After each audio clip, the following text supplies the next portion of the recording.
네, 오늘로 3주차가 되네요.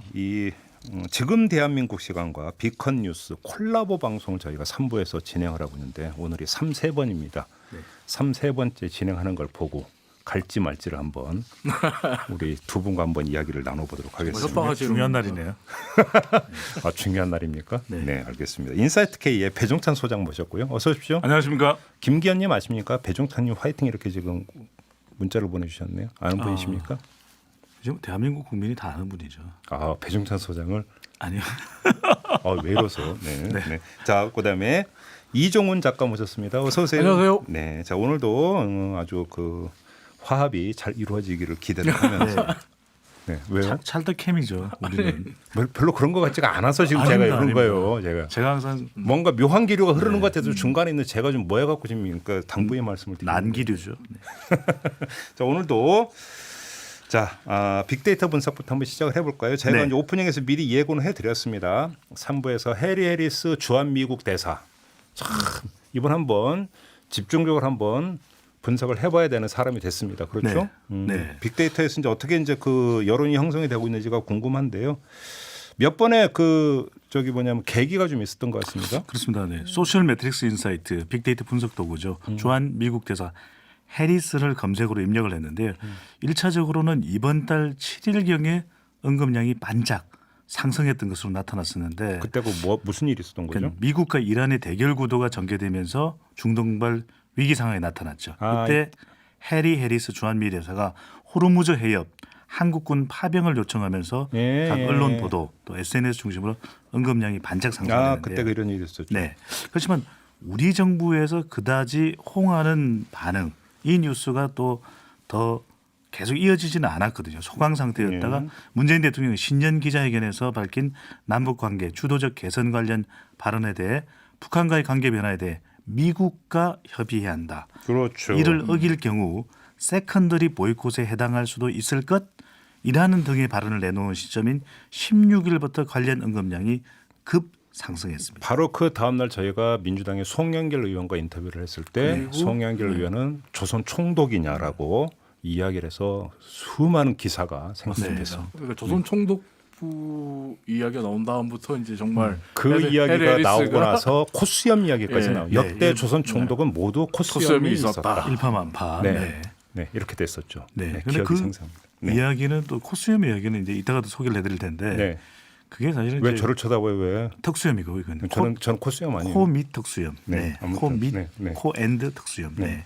근데 관심도를 알아보기 위해서 이제 구글 트렌드에 해리스를 입력하고 이제 이 구글 트렌드는 1년 동안을 볼 수가 있거든요. 오. 그래서 한 달여간을 볼 수 있는 이제 소셜 매트릭스 엔터와 조금 다른 분석도 가능한데 네. 그 1년으로 해봤더니 최근이 아니라 관심도가 가장 높았던 때는 지난해 11월 22일경 때가 가장 높았습니다. 왜요? 그때 이제 국회 정보위원회 한 야당 의원이 대사관제에서 이해운 의원이 이제 이야기한 바가 있었죠. 네, 방위비 분담금에 대한 압박 30번 가까이를 들었다. 20번. 네, 이걸 영어로 들었을 테니까 미국 대사로부터 중요한 점을 지적해 주시죠. 이 뉴스가 알려지면서 네. 가장 높게 나타나는데 관심도는 오히려 이때가 더 높았습니까? 네. 지난주보다? 그렇습니다. 오. 그때 이후로 우리 국민들에게 계속 나쁜 인상으로 남아있는 그런 결과로 나타나고 있습니다. 그러니까 이제 몇 번은 반짝 등장을 했는데 반짝 등장이 지금 세 가지를 거론해 주셨는데 전부 다 별로 느낌은 안 좋은 우리 국민 입장에서는 이랬던 건데 한 가지 더 말씀을 드리면 요건 이제 제가 미국 구글 트렌드로 또 들어갔습니다. 이번에는 영어로 해리스를 입력했습니다. 해리스. 저번에는 일본에서 이제 또 일본 걸 갖고 분석해 주시는 이번에 5년간을 분석을 했더니 미국에서는 제일 주목도가 높았을 때가 최근이 아니라 이게 2016년 12월경입니다. 그때는 우리 대사로 부임하기 전이었는데. 네네. 이때가 이제 이 태평양 사령관일 때였거든요. 근데 이때 어떤 일이 있었냐면 이 진주만을 일본이 침공한 지 75년째가 되는 해인데 이게 좀 포괄적인 화해 협력 차원에서 오바마 대통령과 아베 신조 일본 총리가 하와이 진주만에서 만나거든요. 이때 주목받는 인물 중에 한 사람이 바로 이 해리 해리스입니다. 왜요? 일본계거든요. 그렇죠. 어머니가 아마 일본인가 그렇죠. 그러면서 이때가 미국에서는 가장 관심도가 높아졌었습니다. 해리 해리스 같은 경우에는 그 사실 이 외에도 그 국내에서 관심도가 조금씩 나타났던 적이 몇 번 있는데 대표적인 게 이제 한일 갈등이 이어질 때 그리고 우리가 지소미아 파기 선언을 했을 때 그때 해리 해리스가 우리 외교부에다가 한일 관계를 이렇게 갖고 가면 안 된다. 이거 미국의 이익에 부합하지 않는다. 네, 그렇죠. 라면서 개선해라. 네. 라고 좀 일방적인 촉구를 해서 논란이 되기도 했고 게다가 지소미아 파기 선언을 하고 나니까 본인이 이제 원래 참석하기로 돼 있던 그 군사 관련 그 행사에서 그걸 안 가고 햄버거집 가서 맞아요. 그것도 그때 이제 물의 논란도 있고 예, 있었어요. 햄버거 먹는 장면을 SNS에 올리고 예. 자랑하고 그러면서 굉장히 좀 어떻게 보면 대사로서 외교관으로서 이해하기 힘든 행보를 많이 해온 건 사실이에요. 알겠습니다. 그나저나 이제 뭐 연관어는 제가 볼 때는 뭐 그러니까 다른 어떤 그 평범한 연관어 빼고 코스염은 반드시 들어갔을 거고. 그렇습니다. 이제 평범한 들어갔죠? 연관어는 이제 미국, 한국 또 대사니까 이제 그런 대통령 거 빼고. 관련되는 것인데 눈길을 끄는 연관은 코스염이 등장을 했습니다. 뉴욕 타임스에도 강조를 했는데 코스염과 관련해서 김종배 진행자나 김흥국이 나타나지는 않았습니다. 아, 왜 자꾸 저는 코스염 안 네, 해요? 알겠습니다. 아무튼 근데 마지막 방송이 CNN이 될 것 같습니다. 제 생각에. 그럴 것 같죠. 네. 저 뒤끝 되게 길어요. 참고로 말씀을 드립니다. 네, 뒤끝 장렬하는 사람이라는 걸 참고로 말씀을 드리고요.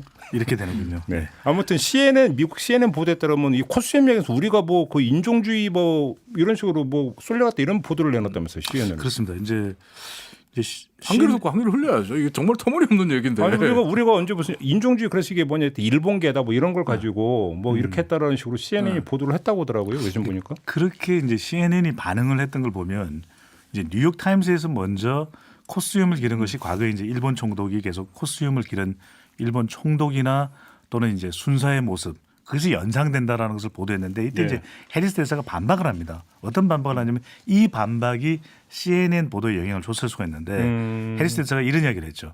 아니 무슨 소리냐. 코스염은 일본 총독도 길렀을는지 모르나 독립투사들도 코스염을 길렀었다. 안창호, 뭐 네. 안정근 이런 분들도 길렀다. 이렇게 이야기를 했거든요. 예.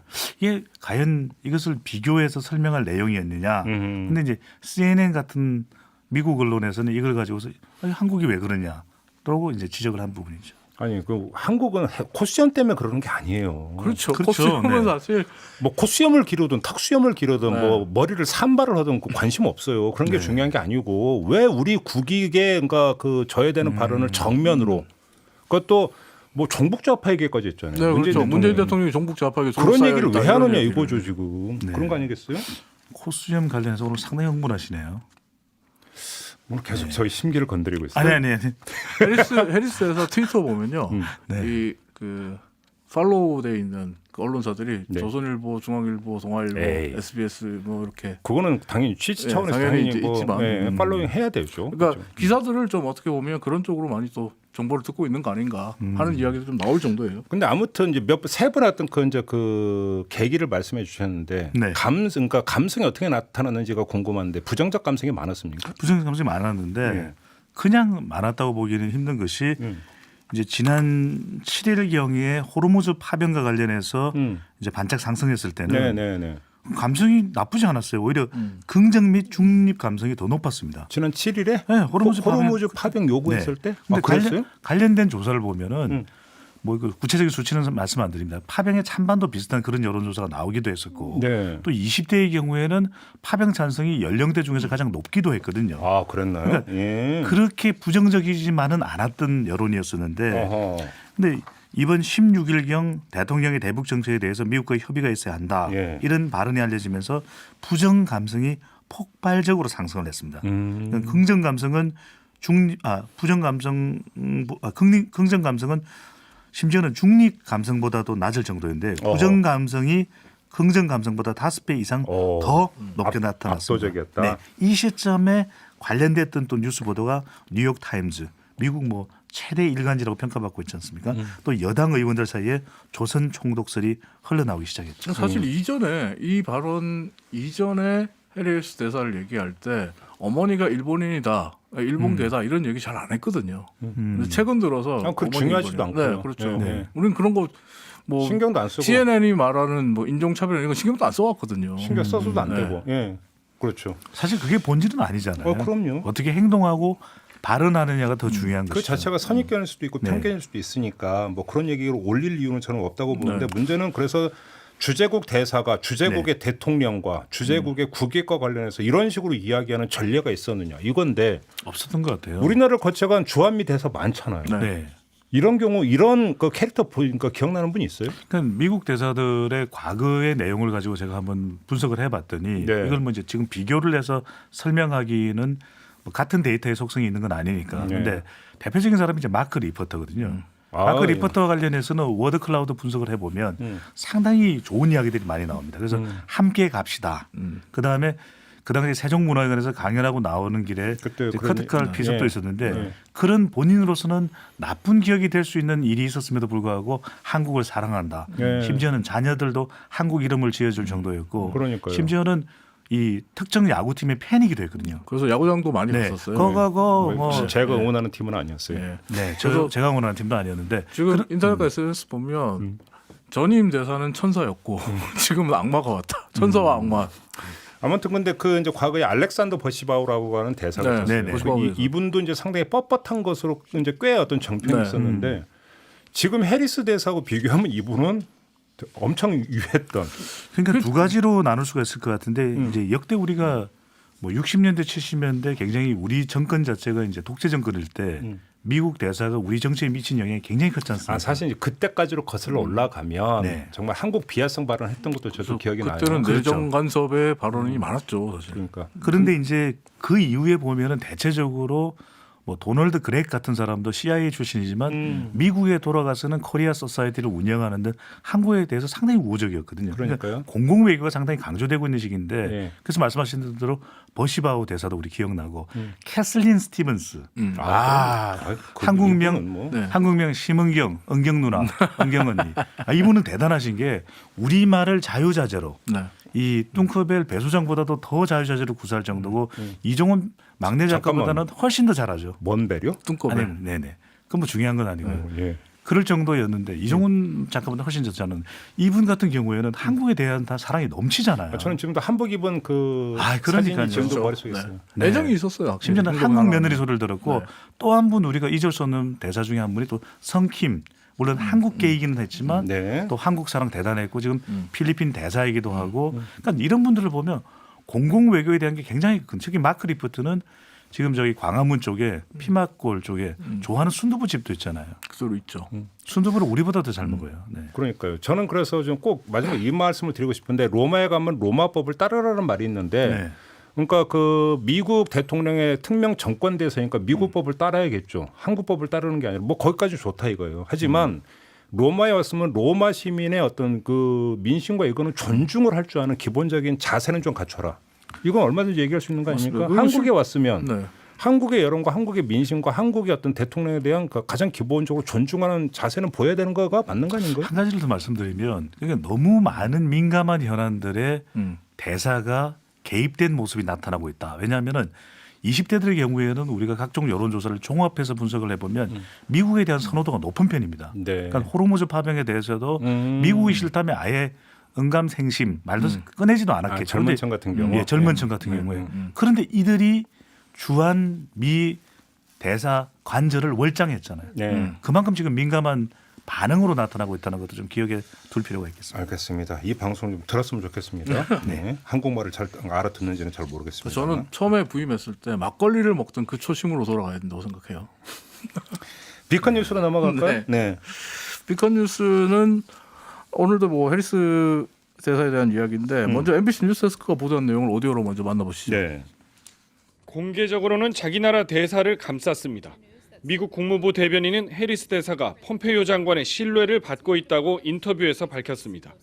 하지만 내부적으로는 곤혹스러움이 감지됩니다.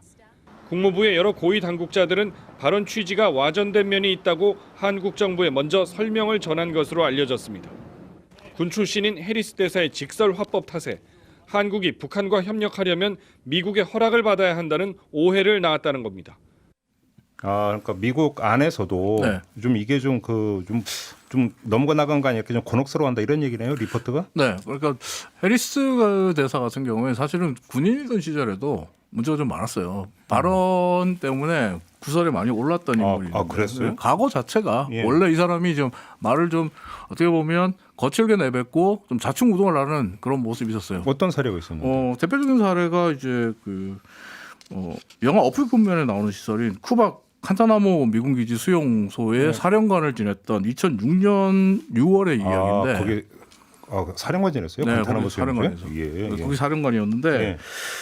그때 이제 2006년 6월 10일에 칸타나무 수용소에서 사우디아라비아인 2명 그리고 예멘인 1명이 감옥에서 목을 매 자살을 합니다. 그래서 예. 이게 굉장히 전 세계적인 논란이 되고 주목을 받았어요. 네. 관심사가 됐어요. 왜냐하면 그 이전에도 칸타나무 수용소에서 인권 유린의 사례들이 있는 거 아니냐라는 의혹들이 계속 불거져 왔기 때문에 고문의 의혹이 계속 있었죠. 네. 예. 그런데 그때 수용소 사령관이었던 해리 해리스가 기자회견에서 어떻게 말을 하냐면요. 이렇게 말을 합니다. 그들은 스스로의 생명을 포함해서 생명을 존중할 줄 모르는 사람들이다. 나는 이번 행위가 절망에 의해서 나온 것이 아니라 우리를 겨냥한 전쟁 행위라고 믿는다.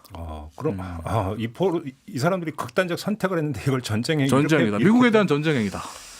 이렇게 해서 그랬어요. 그러니까 앞서 말씀드린 대로 전 세계 언론들과 인권단체들이 미국 부시 행정부의 고문 의혹, 인권 유린 이 부분에 대해서 의혹을 제기하고 있는 상태에서 수용소 책임자 사령관이 대놓고 어떻게 보면 죽은 이들을 사자를 모독하는 발언을 한 거죠.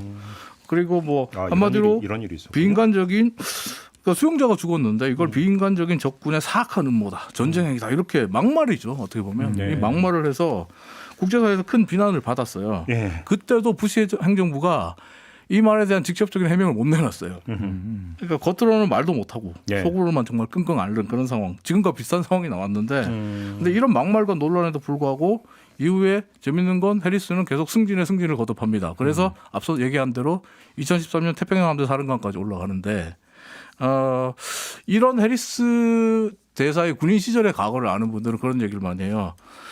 막말로 재미 본 전력이 있는 인물. 그리고 해리스 대사의 충격적인 각오. 생각보다 더 무서운 인물이다. 그러니까 정리하면 직설화법 이런 식으로 표현해야 직설화법이 아니라 독설화법이군요. 원래 이게 말을 이런 식으로 하는 스타일이에요. 그러니까 미국에서 군인 시절의 직설화법이라고 돌려 말해준 거죠. 그리고 해리스 대사 코스염 얘기 앞에서 좀 나왔는데 코스염 같은 경우에 해리스 대사가 이런 얘기를 했어요. 사실 군인 시절에 코스염을 안 길렀다가 대사 부임하고 나서 대사로 내정되고 나서부터 이제 코스염을 길렀는데 본인이 코스염을 기르는 건 군인 시절에 항상 면도를 깨끗하게 했어야 했다. 예.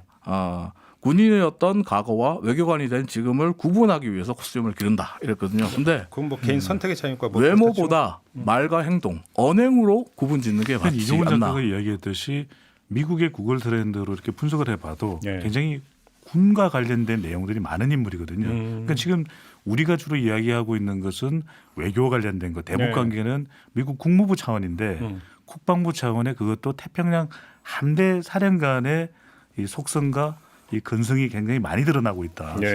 실제로 왜냐하면 대사로 부임되는 과정도 우여곡절이 많았거든요. 그렇죠. 주 호주 대사로 거의 내정이 됐다가 턴했죠. 턴에서 오는 과정에서도 상당히 논란이 되게 됐어요. 재밌는 건 미국 내에서 음모론자들 같은 경우에는 칸타나무 기지에 해리스가 사령관으로 부임한 이후에 거기 수용자들에게 약물을 주입하는 등 일종의 생체 실험을 했다는 음모론들도 막 내놓고 하기 때문에 그 얘기를 꺼낼 때 해리스의 이름이 많이 거론돼요. 그거는 그냥 넘겨버리고요.